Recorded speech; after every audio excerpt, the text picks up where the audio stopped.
సామాన్యులపైన బాధుడైతే already మొదలైపోయింది. నిన్ననే various milk companies పాల ధరలైతే పెంచాయి కదా. ఇప్పుడు గవర్నమెంట్ ఆఫ్ ఇండియా ఈ రోజు పెట్రోల్ అండ్ డీజిల్ పైన పర్ లీటర్ 3 రూపీస్ అయితే పెంచింది. సో ఇక్కడి నుంచి కూడా పెట్రోల్ డీజిల్ ధరలు మరొక 11 రూపీస్ వరకు పెరగచ్చని చెప్పి ఇక్కడ వస్తున్నటువంటి న్యూస్ ని బట్టి అయితే అర్థమవుతుంది. నిజంగా గవర్నమెంట్ పెట్రోల్ డీజిల్ ధరలు ఇంత పెంచచ్చా? పెంచినట్లయితే దాని యొక్క ఇంపాక్ట్ మన మీద ఏ విధంగా ఉండబోతుంది? వీటన్నిటి గురించి డీటెయిల్ గా మాట్లాడుకుందాం. దీంతో పాటుగా మన ప్రైమ్ మినిస్టర్ నరేంద్ర మోడీ గారు యూఏఈ విజిట్ లో ఉన్నారు కదా. దీనిలోని ఇండియా అండ్ యుఏఈ మధ్యన ఎనర్జీ సెక్టర్ తో పాటు వేరియస్ అదర్ సెక్టర్స్ రిలేటెడ్ గా కొన్ని ఒప్పందాలు అయితే జరిగినట్టుగా అప్డేట్స్ వస్తున్నాయి. నో యుఏఈతో చేసుకున్నటువంటి అగ్రిమెంట్ వలన మన ఎనర్జీ కష్టాలు ఇకపైన తీరుతాయా? వీటన్నిటి గురించి కూడా మార్కెట్ అనాలిసిస్ లో డీటెయిల్ గా మాట్లాడుకుందాం. దీంతో పాటుగా మన stock of the day and అలాగే గోల్డ్ రిలేటెడ్ గా గవర్నమెంట్ దగ్గర నుంచి ఇంకొక ఇంపార్టెంట్ అనౌన్స్మెంట్ వచ్చింది. వీటన్నిటిని మాట్లాడుకుందాం. వీటితో పాటుగా ఈ రోజు మార్కెట్ లో ఉన్న మరికొన్ని ఇంపార్టెంట్ అప్డేట్స్ అండ్ రిజల్ట్స్ ని వన్ బై వన్ క్విక్ గా డిస్కస్ చేసేద్దాం.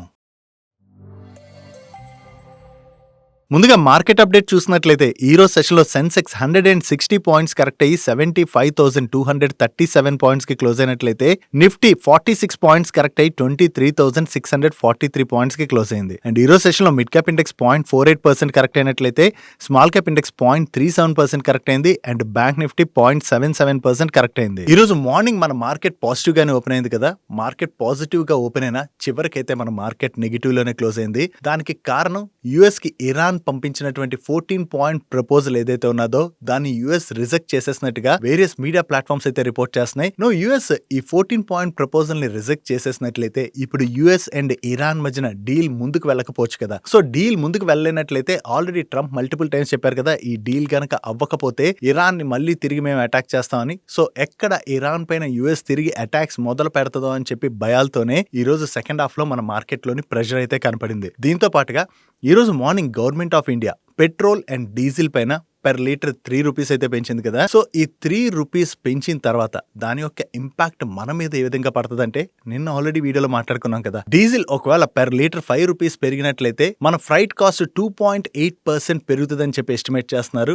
ఇప్పుడు డీజిల్ ధర లీటర్ 3 రూపాయలు పెరిగింది కాబట్టి అట్లీస్ట్ ఫ్రైట్ కాస్ట్ 1.5% అయితే పెరుగుతుంది. పెరిగినటువంటి ట్రాన్స్పోర్టేషన్ కాస్ట్ ట్రాన్స్పోర్ట్ కంపెనీస్ ఎవరి మీద పాస్ ఆన్ చేస్తాయి? డెఫినెట్ గా దాన్ని ఎండ్ యూజర్ పైనే పాస్ ఆన్ చేస్తాయి. కాబట్టి ఇక పైన మన నిత్యావసర వస్తువుల ధరలు కావచ్చు, ఈవెన్ వెజిటేబుల్స్, ఫ్రూట్స్ వీటన్నిటి ధరలు కూడా పెరిగిపోయేటువంటి అవకాశం ఉంది. ఇవన్నీ పెరిగినట్లయితే మన ఇండియాలోని తిరిగి రీటైల్ ఇన్ఫ్లేషన్ పెరుగుతుంది. రీటైల్ ఇన్ఫ్లేషన్ పెరిగినట్లయితే ఆర్బీఐ ఖచ్చితంగా ఆ ఇన్ఫ్లేషన్ ని కంట్రోల్ చేయడానికి కమింగ్ మీటింగ్స్ లోని ఇంట్రెస్ట్ రేట్స్ పెంచేటువంటి అవకాశం అయితే ఉన్నది. ఒకవేళ ఇంట్రెస్ట్ రేట్స్ తిరిగి పెరిగాయి అనుకోండి, లోన్స్ తీసుకున్న వాళ్ళు ఎవరైతే ఉంటారో వాళ్ళందరి పైన తిరిగి అదనపు భారం పడబోతున్నట్టుగా మనం అర్థం చేసుకోవచ్చు. గవర్నమెంట్ ఇప్పుడు ప్రస్తుతానికైతే పర్ లీటర్ 3 రూపీస్ పెంచింది కదా, కానీ ఓఎంసీస్ 3 రూపీస్ పెంచినా కూడా స్టిల్ నష్టాల్లోనే ఉంటాయి. ఈ నష్టాల్ని ఓఎంసీస్ రికవర్ చేసుకోవాలనుకున్నట్లయితే అట్లీస్ట్ ఇంకా పర్ లీటర్ 11 రూపీస్ వరకు పెంచాల్సి ఉంటదని చెప్పి వేరియస్ అనలిస్టులు ఎక్స్పెక్ట్ చేస్తున్నారు. ఒకవేళ ఇక్కడి నుంచి గవర్నమెంట్ మరొక 11 రూపాయలు పెట్రోల్ డీజిల్ ధరలు కనుక పెంచినట్లయితే డెఫినెట్ గా మన పైన మరింత భారం పడేటువంటి అవకాశం ఉంది. గవర్నమెంట్ ఒక్కసారి 11 రూపాయలు పెంచుతుందా అంటే ఒక్కసారి పెంచకపోవచ్చు. ఎందుకంటే ఒక్కసారి అంత రేట్ హైక్ తీసుకున్నట్లయితే సామాన్యుల పైన ఒకసారి అధిక భారం అన్నది పడుతుంది. కాబట్టి ఈ 11 రూపాయలు ఏవైతే ఉన్నాయో ఆ ప్రైస్ ని గ్రాడ్యువల్ గా గవర్నమెంట్ పెంచేటువంటి అవకాశం అయితే ఉన్నది. ఎలక్షన్ ముందు వరకు గవర్నమెంట్ అయితే పెంచమని చెప్పినా ఎలక్షన్స్ అయిన తర్వాత గవర్నమెంట్ తీసుకున్నటువంటి స్టెప్స్ ని బట్టి చూసినట్లయితే మరి కొన్నాళ్ళు వార్ గనక ఇలాగే కంటిన్యూ అయింది అనుకోండి, డెఫినెట్ గా మరొకసారి గవర్నమెంట్ పెట్రోల్ డీజిల్ పైన ప్రైస్ హైక్ తీసుకునేటువంటి అవకాశం అయితే ఉన్నది. దీంతో పాటుగా ఇప్పుడు యుఎస్ ఇరాన్ వార్ వలన మన కంట్రీలోని ఎనర్జీ క్రైసిస్ అయితే క్లియర్ గా కనపడుతున్నది కదా. దీన్ని కంట్రోల్ చేయడానికి గవర్నమెంట్ ఆల్రెడీ వేరియస్ స్టెప్స్ తీసుకుంటుంది. అంటే మనకి వర్క్ ఫ్రమ్ హోమ్ అమలు చేయడం కావచ్చు, అండ్ అలాగే పెట్రోల్ అండ్ డీజిల్ యూసేజ్ అన్నది కొంత తగ్గించడం కావచ్చు, ఇటువంటి స్టెప్స్ తీసుకుంటుంది. కానీ వార్ మరి కొన్నాళ్ళు ఎక్స్టెండ్ అయినట్లయితే ఇలాంటి స్టెప్స్ తీసుకున్నా కూడా ఖచ్చితంగా ఎనర్జీ క్రైసిస్ మరింత పెరిగేటువంటి అవకాశం ఉండడంతో ఈ రోజు మన ప్రైమ్ మినిస్టర్ నరేంద్ర మోడీ గారు యుఏఈ విజిట్ లో భాగంగా యుఏఈ తోని ఎనర్జీ రిలేటెడ్ గా, డిఫెన్స్ రిలేటెడ్ గా అండ్ అలాగే మరికొన్ని ఇన్ఫ్రాస్ట్రక్చర్ ప్రాజెక్ట్స్ రిలేటెడ్ గా డీల్స్ అయితే సైన్ చేసినట్టుగా అప్డేట్స్ వస్తున్నాయి. దీనిలో భాగంగా యుఏఈ నుంచి మనకి ఎల్పీజీ సప్లైస్ అయితే స్ట్రాంగ్ గా స్టార్ట్ అవ్వచ్చు అని చెప్పి మీడియా ప్లాట్ఫామ్స్ రిపోర్ట్ చేయడం జరిగింది.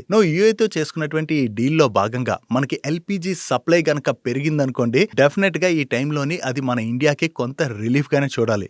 ఎల్పీజీ సప్లై స్టార్ట్ అయినా వార్ ముందు ఎలాగ సప్లై ఉండేదో అటువంటి సప్లై అయితే మనం యాజ్ ఆఫ్ నో ఎక్స్పెక్ట్ చేయలేం. ఎందుకంటే యుఏఈ నుంచి ఫుల్ ఫ్లెజ్డ్ గా మనొక్క కంట్రీకే వాళ్ళు సప్లై చేయలేరు కదా, అదర్ కంట్రీస్ కి కూడా సప్లై చేయవలసి ఉంటుంది. ఉంటది కాబట్టి ఫుల్ ఫ్లెజ్డ్ గా అంత సప్లై ఉండదు, కానీ అట్లీస్ట్ కొంతవరకు సప్లై పెరిగినట్లయితే మాత్రం ప్రెసెంట్ మనం ఆ ఇబ్బంది నుంచి కొంత బయటపడేటువంటి అవకాశం అయితే ఉన్నది. ఓవరాల్ గా ఈ డీల్ లో భాగంగా ఎంత ఎల్పీజీని యుఏఈ మనకి సప్లై చేస్తుంది అన్నది చూడవలసి ఉన్నది. అండ్ ఈ రోజు మార్కెట్ క్లోజ్ అయిన తర్వాత ఇరాన్ ఫారెన్ మినిస్టర్ దగ్గర నుంచి ఒక ఇంపార్టెంట్ స్టేట్మెంట్ అయితే వచ్చింది. ఇండియాలో జరుగుతున్నటువంటి బ్రిక్స్ ఫారెన్ మినిస్టర్ మీటింగ్ లోని ఈయన పాల్గొని తెహరాన్ ఎప్పుడు కూడా న్యూక్లియర్ బాంబ్ ని రెడీ చేయాలని చెప్పి చూడలేదని, అండ్ అంతేకాకుండా ఈ వార్ ని పీస్ఫుల్ గా ఎండ్ చేసుకున్నట్లయితే స్ట్రైట్ ఆఫ్ హార్మోజ్ దగ్గర నుంచి ప్రతి ఒక్క షిప్ సేఫ్ గా పాసెస్ చేయడానికి వీళ్ళైతే రెడీగా ఉన్నట్టుగా ఆయన స్టేట్మెంట్ ఇవ్వడం జరిగింది. బట్ యుఎస్ వీళ్ళకి పెడుతున్నటువంటి కండిషన్స్ ఏవైతే ఉన్నాయో అవన్నీ వన్ సైడెడ్ గా ఉండడంతోనే ఈ మీటింగ్ అయితే ముందుకు వెళ్లట్లేదని, ఏవైనా కంట్రీస్ ముందుకు వచ్చి యుఎస్ అండ్ వీళ్ళ మధ్యన డీల్ గనక కుదిర్చినట్లయితే వెంటనే స్ట్రైట్ ఆఫ్ హార్మోజ్ ని కంప్లీట్ గా ఫ్రీ చేస్తామని చెప్పి ఆయన అయితే కామెంట్ చేశారు. మార్కెట్ రిలేటెడ్ గా ఈ రోజు ఉన్నటువంటి ఇంపార్టెంట్ థింగ్స్ అయితే ఇవి. డైలీ మార్కెట్ రిలేటెడ్ ఉండే ఇటువంటి ఇంపార్టెంట్ ఇన్ఫర్మేషన్ ని మీకు డీటెయిల్ గా షేర్ చేయడానికి మన టీం పెడుతున్నటువంటి ఎఫర్ట్స్ కనుక వీడియో చూస్తున్న ఏ పాయింట్ ఆఫ్ టైం లైనా మీకు హెల్ప్ఫుల్ అయినట్లయితే మన వీడియోని మర్చిపోకుండా లైక్ చేయడానికి ప్రయత్నించండి. నెక్స్ట్ గోల్డ్ రిలేటెడ్ గా మాట్లాడుకోవాలి. యాక్చువల్లీ యుఎస్ ఇరాన్ వార్ తర్వాత నుంచి గవర్నమెంట్ ఆఫ్ ఇండియా రీసెంట్ గా మన ఇండియాలోని గోల్డ్ ఇంపోర్ట్స్ పైన వేరియస్ రిస్ట్రిక్షన్స్ అయితే విధిస్తూ వస్తుంది కదా. యాక్చువల్లీ మనం ఓవరాల్ గా కన్జ్యూమ్ చేస్తున్నటువంటి గోల్డ్ లో 90% ఆఫ్ ది గోల్డ్ మనం బయట నుంచే ఇంపోర్ట్ చేసుకుంటున్నాం. ఇలా ఇంపోర్ట్ చేసుకుంటుండడం వల్ల ఓవరాల్ గా మన ఫారెన్ రిజర్వ్స్ అన్నవి తగ్గిపోతున్నాయి కదా. ఎందుకంటే మనం గోల్డ్ ఇంపోర్ట్ చేసుకోవాలంటే మనం డాలర్స్ లో పే చేయవలసి ఉంటుంది.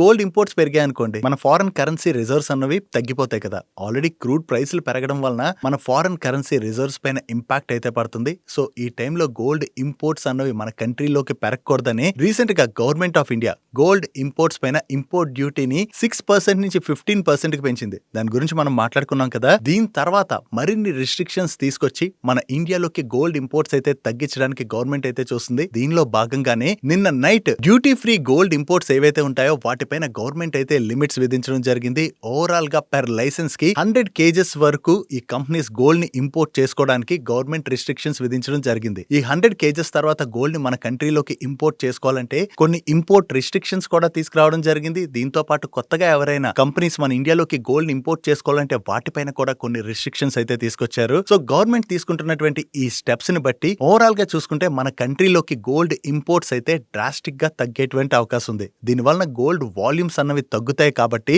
డెఫినెట్ గా గోల్డ్ జ్యువెలరీ అది సెల్ చేసేటువంటి కంపెనీస్ లైక్ టైటాన్ కావచ్చు, కళ్యాణ్ జ్యువెలర్స్ కావచ్చు, సెన్కో గోల్డ్ కావచ్చు అండ్ రిమైనింగ్ గోల్డ్ కంపెనీస్ అన్నిటి రిలేటెడ్ గా ఇది కొంత మనం నెగిటివ్ గానే చూడొచ్చు. Next coming to the stock of the day. ఈ రోజు స్టాక్ ఆఫ్ ది డే లోని సోలారా యాక్టివ్ ఫార్మా రిలేటెడ్ గా మనం మాట్లాడుకోవాలి. యాక్చువల్లీ ఈ కంపెనీ యొక్క నెంబర్స్ కంటిన్యూస్ గా వీక్ గా వస్తుండడంతో స్టాక్ దాని హై ప్రైస్ నుంచి చూసాం అనుకోండి చాలా ఎక్కువగా కరెక్ట్ అయింది. సో ఇంత కరెక్ట్ అయిన తర్వాత ఈ క్వార్టర్ లో సోలారా యాక్టివ్ ఫార్మా వాళ్ళ నెంబర్స్ లోని చాలా మంచి రికవరీ అయితే కనపడింది. వీళ్ళ ఆపరేటింగ్ రెవెన్యూలో మీరు అబ్జర్వ్ చేసినట్లయితే ఇయర్ ఆన్ ఇయర్ లో 40% వరకు గ్రోత్ డెలివర్ చేశారు. ఈవెన్ సీక్వెన్షియల్ బేసిస్ లో కూడా వీళ్ళ ఆపరేటింగ్ రెవెన్యూలో మంచి గ్రోత్ కనిపిస్తుంది. అండ్ ఎబిటాలో ఇయర్ ఆన్ ఇయర్ లో చూడండి, క్వార్టర్ ఆన్ క్వార్టర్ లో చూడండి చాలా మంచి ఇంప్రూవ్మెంట్ కనిపిస్తుంది. And last year same quarter లోను ప్రీవియస్ క్వార్టర్ లోను వీళ్ళు లాస్ జనరేట్ చేసినట్లయితే ఈ క్వార్టర్ లోని వీళ్ళు ప్రాఫిట్ లోకి రావడం జరిగింది. ఓవరాల్ గా ఈ నెంబర్స్ లో ఏదైతే రికవరీ కనపడిందో దాంతో ఈ రోజు సెషన్ లో సోలారా యాక్టివ్ ఫార్మా స్టాక్ లోని మనకి అంత పాజిటివ్ మూమెంటం కనపడింది. సో మేనేజ్మెంట్ అయితే ఇక్కడ నుంచి నెంబర్స్ లో రికవరీ చూడొచ్చు అన్నట్టుగా చెప్తున్నారు. సో మేనేజ్మెంట్ చెప్తున్నట్టుగా ఇక్కడ నుంచి వీళ్ళ నెంబర్స్ లో రికవరీ కనుక కనపడినట్లయితే డెఫినెట్ గా అది కంపెనీకి పాజిటివ్ అయ్యే అవకాశం ఉన్నది. నెక్స్ట్ ఈ రోజు సెషన్ లో గేమింగ్ కంపెనీ అయినటువంటి నజారా టెక్నాలజీ స్టాక్ లోని ఒక్కసారి మనకి జంప్ కనపడింది కదా. ఈ స్టాక్ ఇంతలా పెరగడానికి రీజన్ ఈ రోజు సెషన్ లో నజారా టెక్నాలజీస్ లోని ఒక బ్లాక్ ట్రేడ్ అయితే జరిగింది. ఈ బ్లాక్ ట్రేడ్ లోని దగ్గరగా 4.9% ఈక్విటీ హ్యాండ్స్ చేంజ్ అయినట్టుగా అప్డేట్స్ వస్తున్నాయి. నో ఈ బ్లాక్ ట్రేడ్ లోని జీరోదా ఫౌండర్ అయినటువంటి నిఖిల్ కామత్ గారు పార్టిసిపేట్ చేసి నజారాలోని ఈ స్టేక్ ఎక్వైర్ చేశారని చెప్పి కొన్ని మీడియా ప్లాట్ఫామ్స్ అయితే రిపోర్ట్ చేస్తున్నాయి. సో ఎప్పుడైతే నిఖిల్ కామత్ గారు నజారాలో ఈ స్టేక్ ఎక్వైర్ చేశారని న్యూస్ వచ్చిందో దాంతోనే నజారా స్టాక్ లో ఈ రోజు సెషన్ లో అంత జంప్ కనపడింది. సో ఈ block trade related complete details మనకి ఈ రోజు నైట్ కి అయితే అప్డేట్ అవుతాయి. వన్స్ ఇవి అప్డేట్ అయినట్లయితే దీనిలో బయర్స్ ఎవరు సెల్లర్స్ ఎవరు అన్నది మనకి క్లారిటీ వస్తుంది. నెక్స్ట్ అదానీ గ్రూప్ కి చెందినటువంటి గౌతమ్ అదానీ గారు అండ్ సాగర్ అదానీ వీళ్ళిద్దరి పైన యుఎస్ లోని ఒక ఫ్రాడ్ కేసు అయితే ఉన్నది కదా. అదే వీళ్ళు బ్రైబ్ ఇచ్చారు కొన్ని ప్రాజెక్ట్స్ రిలేటెడ్ గా అనేది చెప్పి వీళ్ళ పైన కేసు నడుస్తుంది కదా. ఈ కేసు ని ఇప్పుడు క్లోజ్ చేయడానికి యుఎస్ అథారిటీస్ అయితే చూస్తున్నాయని చెప్పి నిన్న నైట్ బ్లూంబర్గ్ వాళ్ళ దగ్గర నుంచి అయితే న్యూస్ అప్డేట్ వచ్చింది. సో ఒకవేళ యుఎస్ అథారిటీస్ గనక ఈ కేసు ని క్లోజ్ చేసేసినట్లయితే ఇది అదానీ గ్రూప్ రిలేటెడ్ గా మనం బిగ్ రిలీఫ్ గా చూడొచ్చు. సో త్వరలో ఈ కేసుని యుఎస్ ఏమైనా క్లోజ్ చేస్తుందేమన్నది మనం చూడాలి. నెక్స్ట్ స్కిప్ స్కిప్పర్ లిమిటెడ్ వాళ్ళు కొత్తగా 1265 crores వర్త్ ఆర్డర్స్ అయితే విన్ అయినట్టుగా వీళ్ళు ఎక్స్చేంజెస్ కి అప్డేట్ చేస్తున్నారు. వీళ్ళకి domestic and international T&D projects లో భాగంగా ఈ ఆర్డర్స్ అయితే వచ్చినట్టుగా వీళ్ళు అప్డేట్ చేయడం జరిగింది. సో వీళ్ళు కొత్తగా ఏదైతే ఈ ఆర్డర్స్ విన్నారో ఇది స్కిప్పర్ లిమిటెడ్ వాళ్ళ రిలేటెడ్ గా మనం పాజిటివ్ గా చూడొచ్చు. నెక్స్ట్ భారత్ ఫోర్జ్ వాళ్ళ subsidiary company Andhra Pradesh Shri Sathya Sai district లోని 1000 acres లో నెక్స్ట్ 2 to 4 years లో 1500 crores ఇన్వెస్ట్ చేయడం ద్వారా ఒక డిఫెన్స్ మ్యానుఫాక్చరింగ్ ఫెసిలిటీని సెటప్ చేయబోతున్నట్టుగా వీళ్ళు ప్రీవియస్ గా అనౌన్స్ చేశారు. ఈ మ్యానుఫాక్చరింగ్ ఫెసిలిటీ యొక్క గ్రౌండ్ బ్రేకింగ్ సెరమనీ ఈ రోజు జరిగినట్టుగా వీళ్ళు ఎక్స్చేంజెస్ కి అప్డేట్ చేస్తున్నారు. కొత్తగా ఈ మ్యానుఫాక్చరింగ్ ఫెసిలిటీ సెటప్ చేయడం కంప్లీట్ అయినట్లయితే వీళ్ళ డిఫెన్స్ క్యాపబిలిటీస్ అన్నవి ఎక్స్పాండ్ అవుతాయి కాబట్టి అది లాంగ్ టర్మ్ లో భారత్ ఫోర్జ్ వాళ్ళకి పాజిటివ్ కానుంది. నెక్స్ట్ సిగ్మా అడ్వాన్స్డ్ సిస్టమ్స్ వాళ్ళు కొత్తగా ఒక ఎక్స్పోర్ట్ ఆర్డర్ ని విన్నారు. ఈ order value approximately 107 crores and ఈ ఆర్డర్ లో భాగంగా వీళ్ళు 155mm ఆర్టిలరీ షెల్స్ కోసం 90,000 యూనిట్స్ ఆఫ్ ఫీల్డ్ ఫ్యూజెస్ ని సప్లై చేయవలసి ఉన్నది. వీళ్ళు కొత్తగా ఈ కాంట్రాక్ట్ విన్నారన్న అప్డేట్ తోనే ఈ రోజు సెషన్ లో సిగ్మా అడ్వాన్స్డ్ సిస్టమ్ స్టాక్ లో మనకి పాజిటివ్ మూమెంటం కనపడింది. నెక్స్ట్ ఎలక్ట్రిక్ 2-wheelers ని మ్యానుఫాక్చర్ చేసేటువంటి ఓలా ఎలక్ట్రిక్ వాళ్ళ బోర్డు ఈ రోజు మీట్ అయ్యి వీళ్ళ సబ్సిడరీ కంపెనీస్ అయినటువంటి Ola electric technologies private limited and Ola cell technologies private limited ఈ రెండు కంపెనీస్ లో కూడా ఫ్రెష్ గా ఫండ్ ని ఇన్ఫ్యూజ్ చేయబోతున్నట్టుగా అనౌన్స్ చేశారు. ఓవరాల్ గా ఒక కంపెనీలో వీళ్ళు 500 crores ఇన్వెస్ట్ చేయబోతున్నట్లయితే మరొక కంపెనీలోని 1500 crores ఇన్వెస్ట్ చేయబోతున్నట్టుగా వీళ్ళు ఎక్స్చేంజెస్ కి అప్డేట్ చేస్తున్నారు. ఈ న్యూ ఇన్వెస్ట్మెంట్ ద్వారా కంపెనీ బిజినెస్ ని ఫర్దర్ గా కూడా ఎక్స్పాండ్ చేయడానికి వీళ్ళకి హెల్ప్ఫుల్ అవుతుందని చెప్పి వీళ్ళ మేనేజ్మెంట్ షేర్ చేయడం జరిగింది. నెక్స్ట్ ఆదిత్య బిర్లా గ్రూప్ వాళ్ళు క్రాంప్టన్ కన్స్యూమర్ లోని మెజారిటీ స్టేక్ ని ఎక్వైర్ చేసేందుకు గాను వీళ్ళు డిస్కషన్స్ లో ఉన్నట్టుగా CNBC వాళ్ళు వాళ్ళ సోర్సెస్ ద్వారా తెలిసినటువంటి ఇన్ఫర్మేషన్ ని షేర్ చేస్తున్నారు. ఈ ఆదిత్య బిర్లా గ్రూప్ కి చెందినటువంటి గ్రాసిమ్ ఇండస్ట్రీస్ అయితే దీని రిలేటెడ్ గా వర్క్ చేస్తున్నదని అండ్ ఈ డీల్ లో భాగంగా మనం చూసినట్లయితే ఈ ఎక్విజిషన్ కొంత పార్ట్ ఆఫ్ ది క్యాష్ లో చేయబోతున్నట్లయితే మరికొంత పార్ట్ ని షేర్ స్వాప్ రేషియోలోనైతే వీళ్ళు ఎక్వైర్ చేసేటువంటి అవకాశం ఉన్నదని చెప్పి వీళ్ళు షేర్ చేయడం జరిగింది. బట్ ఈ న్యూస్ రిలేటెడ్ గా ఇప్పటి వరకు ఆదిత్య బిర్లా గ్రూప్ గానీ క్రాంప్టన్ కన్స్యూమర్ ఎలక్ట్రిక్ వాళ్ళు గానీ ఏం రెస్పాండ్ అవ్వలేదు. చూడాలి వీళ్ళ దగ్గర నుంచి ఏదైనా అనౌన్స్మెంట్ వస్తుందేమో. ఆదిత్య బిర్లా గ్రూప్ ఎప్పుడైతే క్రాంప్టన్ కన్స్యూమర్ లో ఈ మెజారిటీ స్టేక్ ఎక్వైర్ చేయొచ్చని న్యూస్ వచ్చిందో దాంతోనే ఈ రోజు సెషన్ లో క్రాంప్టన్ స్టాక్ లో మనకి పాజిటివ్ మూమెంటం కనపడింది. నెక్స్ట్ టాటా మోటార్స్ వాళ్ళ నెంబర్స్ వచ్చే వీళ్ళ నెంబర్స్ ఎలా ఉన్నాయి చూద్దాం. లాస్ట్ ఇయర్ సేమ్ క్వార్టర్ తో కంపేర్ చేస్తే ఈ క్వార్టర్ లో వీళ్ళ ఆపరేటింగ్ రెవెన్యూలో మంచి గ్రోత్ కనిపిస్తుంది కానీ ఈ క్వార్టర్ లోని వీళ్ళ ఎక్స్పెన్సెస్ బాగా పెరిగిపోవడంతో వీళ్ళ ప్రాఫిట్ లోని సిగ్నిఫికెంట్ డ్రాప్ కనిపిస్తుంది. సో ప్రాఫిట్ లో ఈ డ్రాప్ కనపడుతున్నా ఈ రోజు సెషన్ లో మీరు అబ్జర్వ్ చేసినట్లయితే Tata Motors passenger vehicle stock లో మనకి పాజిటివ్ మూమెంటం కనపడింది కదా. దీనికి రీజన్ ఏంటంటే వీళ్ళ మార్జిన్స్ గ్రాడ్యువల్ గా ఇంప్రూవ్ అవుతున్నాయని అండ్ అంతే కాకుండా వీళ్ళ డొమెస్టిక్ సేల్స్ లో కూడా స్ట్రాంగ్ గ్రోత్ కనిపిస్తుంది. ఈవెన్ వీళ్ళ jaguar land rover business previous గా బాగా ఇంపాక్ట్ అయింది కదా. ఈ బిజినెస్ లో కూడా ఇప్పుడు రికవరీ కనపడుతున్నది. సో ఓవరాల్ గా చూసుకున్నట్లయితే టాటా మోటార్స్ రికవరీ పాత్ లో ఉన్నట్టుగా వేరియస్ బ్రోకరేజెస్ షేర్ చేయడంతో ఈ రోజు సెషన్ లోని టాటా మోటార్స్ స్టాక్ లో మనకి పాజిటివ్ మూమెంటం కనపడింది. నెక్స్ట్ యునైటెడ్ స్పిరిట్స్ వాళ్ళ నెంబర్స్ వచ్చే వీళ్ళ నెంబర్స్ ఎలా ఉన్నాయి చూద్దాం. వీళ్ళ నెట్ సేల్స్ వాల్యూలో ఇయర్ 3.7% గ్రోత్ డెలివర్ చేసినట్లయితే ఎబిటాలో 16.3% గ్రోత్ డెలివర్ చేశారు. And last year same quarter లో వీళ్ళు 421 crores ప్యాట్ జనరేట్ చేసినట్లయితే ఈ క్వార్టర్ లో 539 crores ప్యాట్ జనరేట్ చేశారు. అండ్ ప్రీవియస్ క్వార్టర్ తో కంపేర్ చేస్తే ఈ క్వార్టర్ లో వీళ్ళ ఆపరేటింగ్ రెవెన్యూలో డ్రాప్ కనపడుతున్నా ఈ క్వార్టర్ లో వీళ్ళ ఎక్స్పెన్సెస్ తగ్గడంతో మనకి బాటమ్ లైన్ లో ఇంప్రూవ్మెంట్ కనిపిస్తుంది. ఓవరాల్ గా ఈ క్వార్టర్ లోని యునైటెడ్ స్పిరిట్స్ వాళ్ళ నెంబర్స్ అయితే బానే ఉన్నాయి. నెక్స్ట్ మ్యాట్రస్ కంపెనీ అయినటువంటి షీలా ఫోమ్ వాళ్ళ నెంబర్స్ వచ్చే వీళ్ళ నెంబర్స్ ఎలా ఉన్నాయి చూద్దాం. లాస్ట్ ఇయర్ సేమ్ క్వార్టర్ తో కంపేర్ చేస్తే ఈ క్వార్టర్ లో వీళ్ళ మ్యాట్రస్ వాల్యూలోని 13% గ్రోత్ డెలివర్ చేసినట్లయితే వాల్యూమ్ లోని కూడా 13% గ్రోత్ డెలివర్ చేశారు. అండ్ ఫోమ్ సెగ్మెంట్ వాల్యూలోని 36% గ్రోత్ డెలివర్ చేసినట్లయితే వాల్యూమ్ లో 34% గ్రోత్ డెలివర్ చేయడం జరిగింది. అండ్ ఇయర్ లో వీళ్ళ ఎబిటాలో 90% గ్రోత్ డెలివర్ చేసినట్లయితే మార్జిన్స్ లో 400 basis points ఇంప్రూవ్మెంట్ కనిపిస్తుంది.